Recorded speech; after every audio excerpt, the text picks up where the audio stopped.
Okay, so next one, infective endocarditis. You are FY2 in GP surgery, or they might say in A&E as well.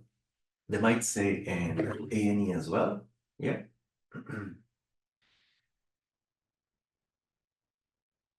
How can I help? 14 has come to you with some concern. Now they have given you something. It says he's on methadone for heroin withdrawal. See, that is the biggest hint that you have got. A person is taking methadone for heroin withdrawal. So we have got the history of drugs, right? Some concern. Now this patient start with hot flushes and fever. So patient is taking drugs and having fever, we have to think about infective endocarditis, right? So how can I help? I've been having this hot flushes and I've been feeling unwell for the last few days. So what do you do? Tell me more. Tell me more about your feeling unwell or these hot flushes. So this patient is saying, I'm feeling feverish. Have you checked the temperature? Not really. Any chills riders? Yes, sometimes I feel that. Anything else? Like what?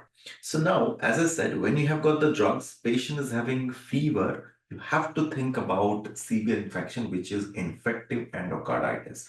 That has to be the first thing that should come in your mind.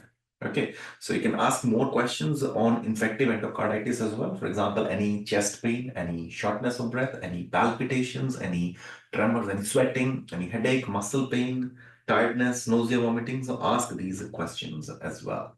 Okay. Patient is taking methadone and patient was taking recreational drugs. So what I want you to do, I want you to do ask more question on the recreational drug, whether the patient was shedding needles or not. That is going to be very, very important thing here. Okay. Does that make sense? So what we got? Patient is feeling unwell and patient was having fever, patient was taking drugs. See, if you see if this information is not given to you in the question, that patient is taking methadone for heroin withdrawal, it is not going to be easy for you to make the diagnosis. I'm not saying I can't make the diagnosis at all, but it is going to be a bit difficult for me. The reason being, patient is having only fever. So what you do, you elaborate on the fever, obviously, right? And try ruling out all the causes of infection. You will do systemic review as well. You will do ICE as well. And if a person is on methadone for heroin withdrawal, they will give you lots of non-verbal cues as well. They'll give you lots of non-verbal cues as well. So if this line is not given to you, don't worry. You'll have lots of non-verbal cues. You'll do systemic review. You will do eyes. You will have your diagnosis. Don't worry. When you have got lots of non-verbal cues, you acknowledge that. You acknowledge that. You will get that history from the patient. And I'm taking methadone for my heroin withdrawal. Then the diagnosis is kind of going to be clicking in your head as well. Okay. Right. So what you're going to do, I'm going to do the general physical examination, vitals, and examination of your heart and lungs, and some investigation like routine blood test, and do the urine test as well. All right.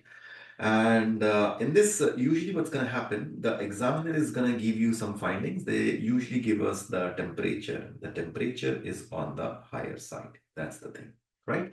So we can suspect, we can't be sure, but you can suspect that we're suspecting infective endocarditis. It's a serious condition of the heart valves, usually caused by the bacteria entering into the bloodstream. People who have used these drugs, they are at higher risk, and if not treated, this can be life-threatening as well.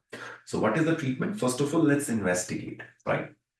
Also, when you do the examination as well, you might get lots of other things like road spots, Janeway lesions and all. That's what we use to make the diagnosis of infective endocarditis. Okay, so now what you have to do here is you have to do the full blood count. Don't miss ESR and CRP. That is the main thing. Blood culture before starting antibiotics, that's really important. And we take the blood from different sites as well. And many times you will see we take 3 blood culture samples from different sites to make sure we are not missing anything, because that is going to be coming in a major criteria for diagnosis of infective endocarditis as well, right?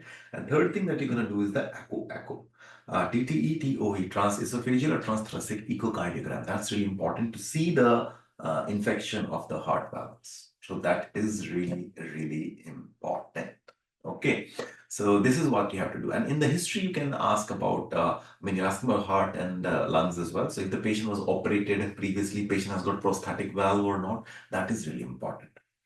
In terms of examination, guys, when you're saying examination of the heart, we are actually looking for extra sounds as well, which is murmur.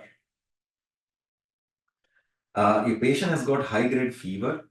Your patient is IV drug abuser. And if you got murmur on auscultation, this is nothing other than that. This is nothing but only infective endocarditis. Okay, so that can be your mnemonic. High-grade fever, taking drugs, and if you get a murmur on auscultation, this is infective endocarditis. End of story. All right. So this condition can be life-threatening as well. So what we usually do is we have to go for antibiotics, and we have to go for IV antibiotics, and it's given for a very long time, given for 2, 3, 4, 5, 6 weeks actually. So it depends. We give it for 2 weeks and we'll see the response if the patient is improving or not. If patient is not improving, we'll continue the antibiotics. And sometimes we may have to go for surgical options as well. Surgical option is not like we're gonna go straight away, but if you have got signs like, for example, you have got the valve is very much ruptured, there's a fistula in the valves and all, or if you see the patient is going into heart failure and all. So sometimes we may have to go for surgical options as well. Maybe valve replacement and all you may have to do as well. And when you feel like there is a fistula, there is too much of problem with the valve, whenever you try to do the surgery, you try to do it as soon as possible. You try not to delay it, because if you delay, the things are going to get worse. And because of it, because of the problem, infective endocarditis, the patient is going to be prone for a lot of other problems as well.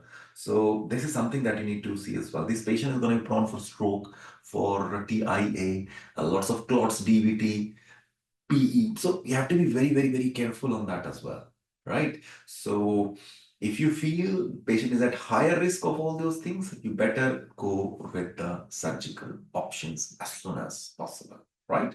So yeah, that's what we have got in infective endocarditis. Yeah.